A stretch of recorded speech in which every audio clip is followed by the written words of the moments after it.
Welcome to Crazy Good Talks with Deirdre Van Nest. In this podcast, we help growth-oriented financial advisors, leaders, sales professionals, and experts stand out and own the room every time they speak. Deirdre will empower you to grab and keep the attention of any audience, live or virtual, make emotional connections with your listeners, and inspire them to take action. Join us on this journey where Deirdre will empower you to become a more confident presenter and knock it out of the park when you speak. Pay attention. Deirdre Van Nest is about to share a powerful and rarely used tip for your speech delivery. Consider the Altoid. This is a tiny little mint that packs a really powerful punch, right? Small but mighty. In this episode, you're going to get the Altoid of delivery strategies, small and mighty. And in fact, this is the most powerful delivery tip you will ever learn. And yet it is the most feared and underutilized. So think about what it might be. And before we circle back to it, I just want to say, Patrice, I feel like I need an Altoid right now. Why? Well, I just eating, and I'm bringing this up because I'm kind of obsessed with this and I want to share this. It's from Whole Foods and it's called skinny souping, like soup. Skinny souping. Skinny souping. All right. And I just had the butternut squash coconut curry soup. Yes. So why I'm obsessed about this is that they have about, at least in my Whole Foods, 4 varieties. There's like a spicy greens, a broccoli and arugula, this one, and maybe a tomato basil. And they're in these like tall, not can, like bottles, if you will, Okay. right? And you can microwave the bottle and it's all like BHA free, like microwavable safe, but you can also drink them cold. Ew. No. No. They're so good. I drink them cold. Oh, really? Why ew? Why is that ew? Ew, Yes. cold soup. No. No. They're like it's almost like if you like, I love green juices. Like I love vegetable juices and like juicing. Oh, it's okay. like that. Okay. But it's like this souped up, amazing nutrients, and you can just grab them on the go. So I don't know. I want to recommend it to you and recommend it to my listeners. If you haven't checked out Skinny Souping, check it out, but you're going to need an Altoid. That's all I got to tell you. Bring the Altoids with you. So let's go back to the reason we're here, because this is not the reason we're here. All right, there we go. Okay, so the strategy, right? That's the most feared, and you're probably thinking, feared? What the heck could be the most feared? And underutilized is something I used multiple times in this opening about the Altoid. It's the power of the pause. Not animal pause, like PAWS, pause, as in pausing, PAUSE. Right? Yes. And it's important to realize that a pause isn't a moment of nothing. And this is why a lot of presenters are terrified of the pause. They think it's a moment of nothing.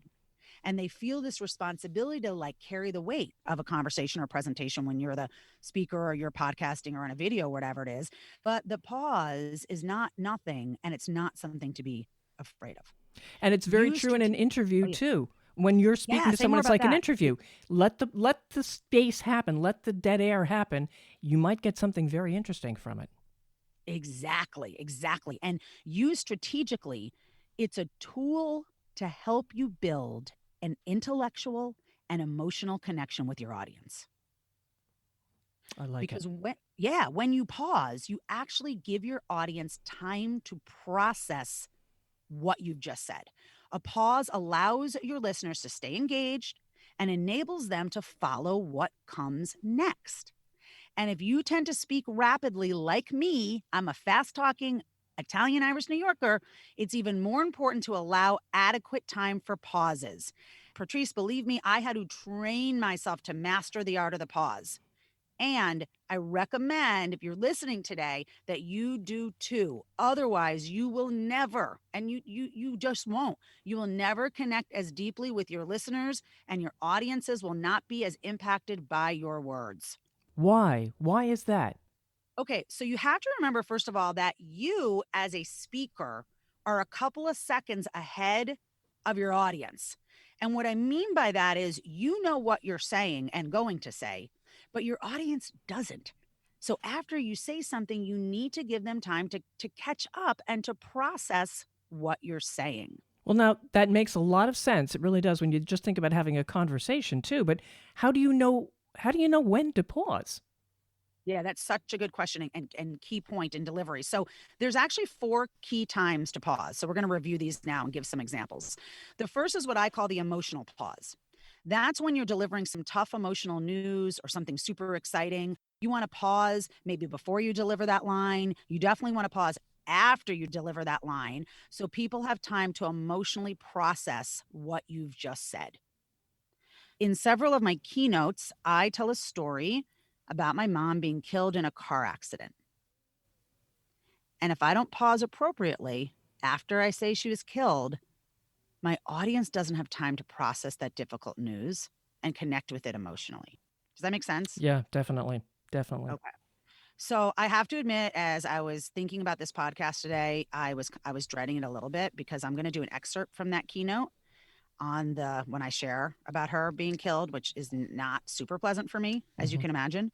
And I was going to replace it with some other content, but Patrice, I couldn't find anything that I felt did justice to the lesson I want to teach. Okay. So I'm going to do this thing. Okay. And for some reason today, I don't know why it's just hitting me. I can do this sometimes and it doesn't hit me as emotionally. Today, for some reason it is, but here we go. So I'm going to do it without the pauses first, and then I'll do it with the pauses. And I want you, the listener, to take note of what felt different for you. And then Patrice, I'm going to ask you to be the voice for our listeners. Sure. Because they're probably thinking and feeling what you're thinking. Okay. So let's have a little conversation around it. Okay. So Karen pulled up to a red light. At that point, the light turned green.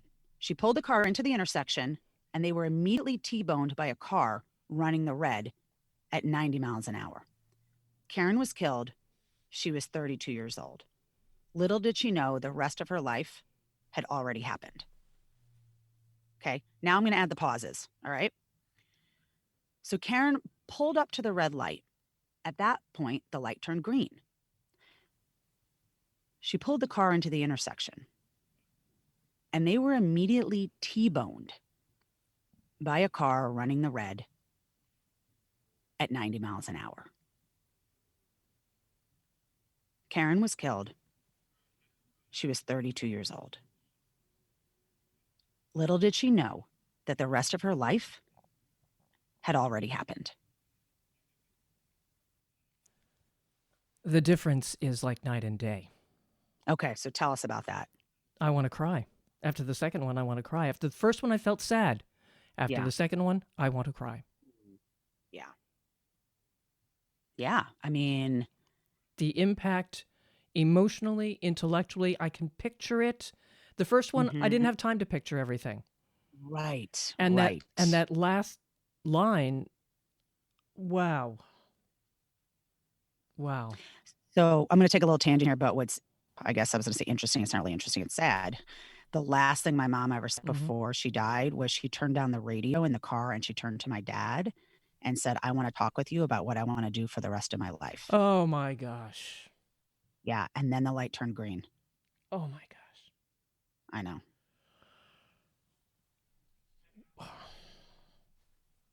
Now I do need a tissue. Yeah, I hear you. Me too. Yeah. It's yeah, that question haunts me, because I'll have audience members say, well, did you ever find out what it was? I'm like, no, we didn't know.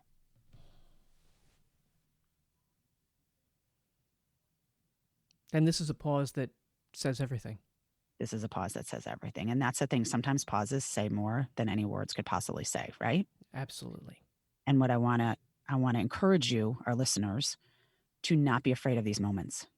Like these moments when I was talking about Craig Valentine in the last episode about the difference between a good speaker and a crazy good speaker and how I felt in Craig's audience, like this is part of what I felt. Like I felt this experience, right? Mm-hmm. And so when you rush in and you feel like you have to fill every space with words, you leave no room for the emotions. You actually push all the emotion out.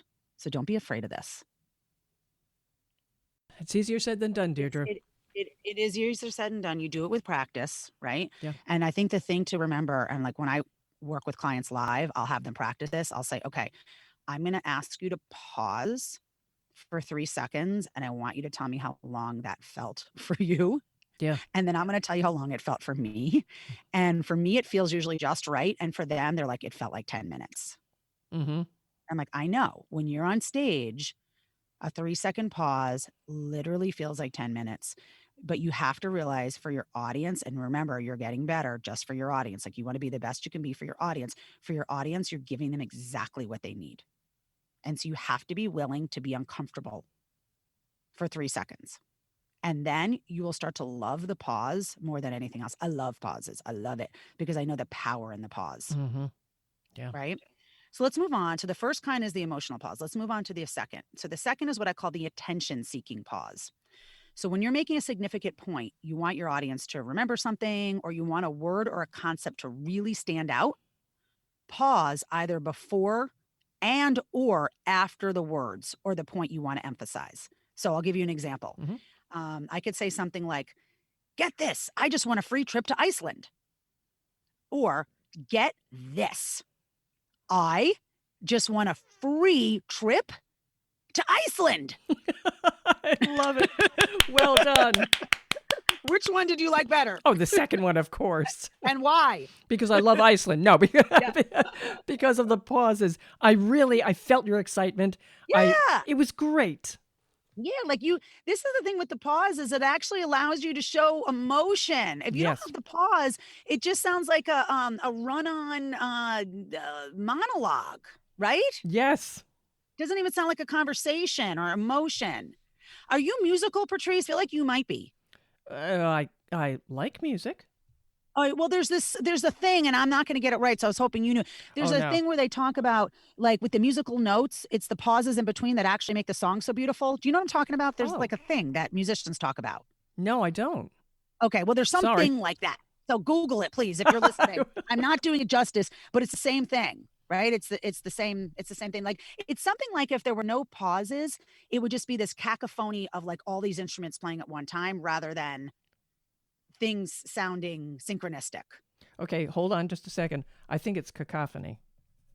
What did I say? Cacophony? Yeah, cacophony.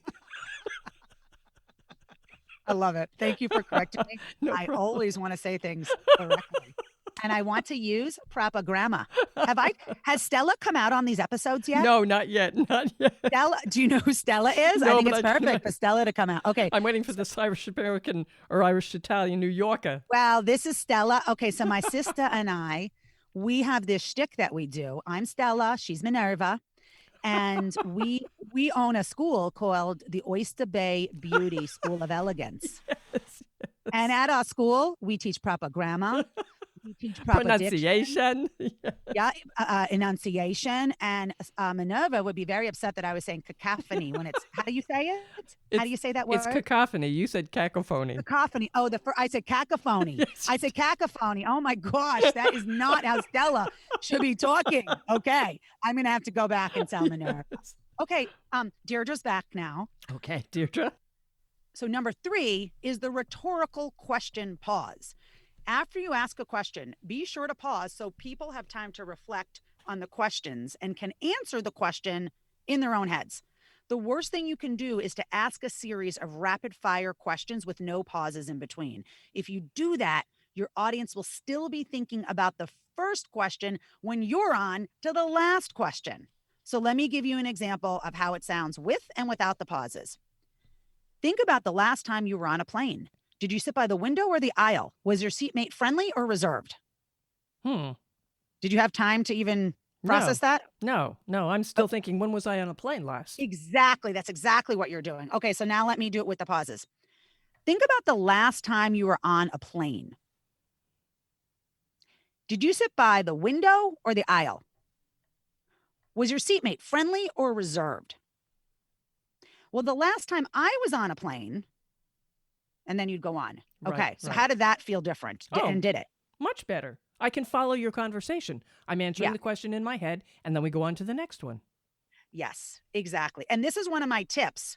I was going to talk about this later on, but I'll just mention it here because you kind of brought it up and I did too. A little trick of knowing how long to pause when you're asking questions is to actually answer the question in your own head. And then once you've answered it, move on. that means you've given your audience enough time to answer it. So what I did there, Patrice, was I'll just walk you through what I did. I said, think about the last time you were on a plane. I was on a plane last month. Did you sit by the window or the aisle? Aisle. Was your seatmate friendly or reserved? Friendly. Well, the last time I was on, right? So I was answering those questions for myself. Right. And that helps me know how long to pause for. Makes sense. Now, the other thing you can do, if that, I don't know, you just don't want to do that or you don't do that, is it's generally somewhere between 1 to 3 seconds for most pauses. And you just have to play with that. But I recommend you do get a timer out and time your 1 to 3 seconds, because again, you're going to think 3 seconds is like 10 minutes. True. And Very it's true. not. It's 3 seconds. You have to know how 3 seconds feels so you can maintain that on stage. You want to do it right now? Oh, oh yeah. What's your recommendation? 3 seconds? Let's do 3 seconds. Starting now. 3 seconds. Okay. Awesome. Now that didn't feel long to me. But you're used to it. But I'm used to it. And that might feel very long to some of our listeners. Yeah. So practice that. Practice that at home. Do this at home. This is not one of those don't do this at home. Do this at home. Okay. So let's go on to the fourth and final type of pause. So let me just do a recap, because if you're like me, you like following a list, and it's important to stay be able to write things down in order. So the first is the emotional pause. The second is the attention-seeking pause. The third is the rhetorical question pause. And finally, the transition pause. And this is just basically where you pause between your main points. And as you make your major transitions throughout your talk, taking a pause can help people know that you're onto something new. So to wrap this episode up, here's an action step for you. Start practicing the power of the pause by using this tool in everyday conversations. Trust me, most of us do not live our lives on the stage enough to get this down into the marrow of our being by just practicing it when you're on stage. The way that I got better, the way I trained this fast talking Irish Italian brain and voice to take these pauses was I was very aware of it in my one-on-one everyday conversations. So I want to encourage you to take these 4 different pauses, start working them into your everyday conversations. And then this way, you'll get better at it there, and it will naturally translate when you present. Deirdre, how can listeners find you? Well, obviously subscribing to this podcast and giving us a review, leaving a comment, LinkedIn if you want to message me. And you can always find us at our website, crazygoodtalks.com. Thank you so much for listening today. That was my pause right there. As Deirdre says, practice the power of the pause. Yes, subscribe to the podcast. Give us your feedback on what you've learned and you've heard. Your comment might be part of another episode. I'm Patrice Sikora, and let's talk again later. Thank you for listening to the Crazy Good Talks podcast. Click the subscribe button below to be notified when new episodes become available. The information covered in this podcast represents the views and opinions of the guest and does not necessarily represent the views or opinions of Accelerated Performance, LLC. The content has been made available for informational and educational purposes only.